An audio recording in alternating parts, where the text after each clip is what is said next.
Hello students, आज हम करेंगे अपना नया टॉपिक है हमारा अलंकार, फिगर ऑफ स्पीच। इंग्लिश में आपने जरूर पढ़ा होगा फिगर ऑफ स्पीच, उसी को अलंकार कहा जाता है हिंदी व्याकरण में। जो किसी वस्तु को अलंकृत करे वह अलंकार कहलाता है। जैसे कि काव्य अथवा भाषा को शोभा बनाने वाले मनोरंजक ढंग को अलंकार कहते हैं।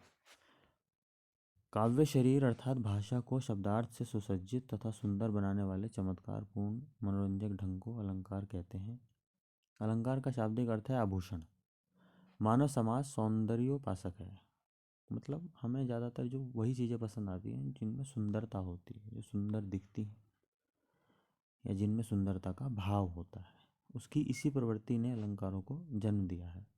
जिस प्रकार सुवर्ण आदि के आभूषणों से शरीर की शोभा बढ़ती है, उसी प्रकार काव्य अलंकारों से काव्य की। संस्कृत के अलंकार संप्रदाय के प्रतिष्ठापक आचार्य दंडी के शब्दों में काव्ये शोभाकरान धर्मान अलंकारान प्रक्ष अक्षते, काव्य के शोभाकारक धर्म गुण अलंकार कहलाते हैं। रस की तरह अलंकार का भी ठीक ठीक लक्षण बतलाना कठिन है, फिर भी व्यापक और संकीर्ण अर्थों में इसकी परिभाषा निश्चित करने की चेष्टा की गई है। कैसे, देखते हैं। अलंकार शब्द अलंग प्लस क्र के योग से बनता है। इसकी व्युत्पत्ति इस प्रकार दी जाती है। अलंकार अर्थात जो आभूषित करता हो वह अलंकार है। एक मान्यता है कि जिस प्रकार अलंकारों आभूषणों या गहनों से आभूषित होकर कोई कामिनी यानी कि कोई स्त्री, कोई लड़की अधिक आकर्षक लगती है, इसी प्रकार काव्य भी अलंकारों से आभूषित होकर अत्यधिक आकर्षक हो जाता है। दूसरी मान्यता है कि अलंकार केवल वाणी की सजावट के ही नहीं बल्कि भाव की अभिव्यक्ति के लिए भी विशेष द्वार है। अलंकार भाषा की पुष्टि के लिए, राग की परिपूर्णता के लिए आवश्यक उपादान हैं। वे वाणी के विचार, व्यवहार, रीति नीति ही नहीं, उसके हास, अश्रु, स्वप्न, प्लक और हाव भाव हैं। यद्यपि ये हास, अश्रु आदि भाव के अंग हैं, भाषा के नहीं। इस प्रकार किसी के विचार से अलंकार काव्य के लिए आवश्यक है तो किसी के विचार से अनिवार्य है। फिर भी इन विचारों से इतना तो स्पष्ट हो ही जाता है कि अलंकार काव्य के लिए महत्वपूर्ण है, यानी कि इम्पोर्टेंट है। अलंकार का महत्व। काव्य में अलंकार की महत्ता सिद्ध करने वालों में आचार्य भामह, उद्धट, दंडी और रुद्रट के नाम विशेष प्रख्यात हैं। इन आचार्यों ने काव्य में रस को प्रधानता न देकर अलंकार की मान्यता दी है।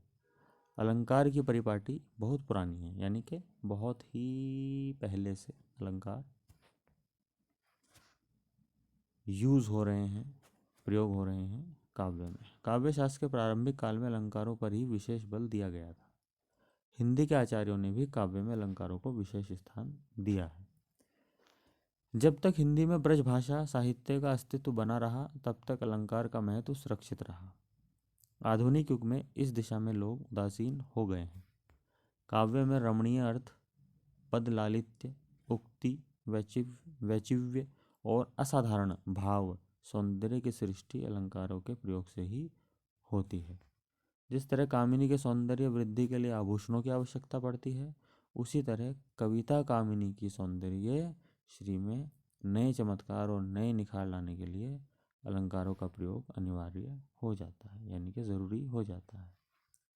बिना अलंकार के कविता विधवा है, तो अलंकार कविता का श्रृंगार, उसका सौभाग्य है।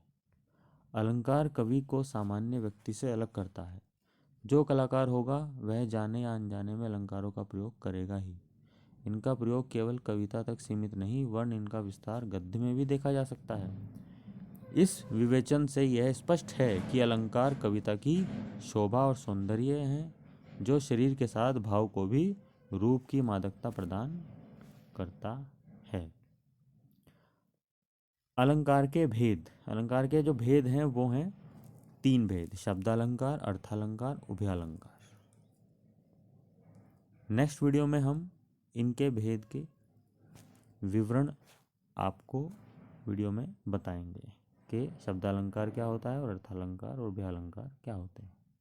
तब तक के लिए आप इनको पढ़िए, इनका स्क्रीनशॉट लीजिए, नोट्स बनाइए और अगर आपको कोई भी कन्फ्यूज़न है तो आप कमेंट सेक्शन में पूछ सकते हैं। वीडियो अच्छी लगे तो लाइक कीजिए और पढ़ते रहिए और आगे बढ़ते रहिए।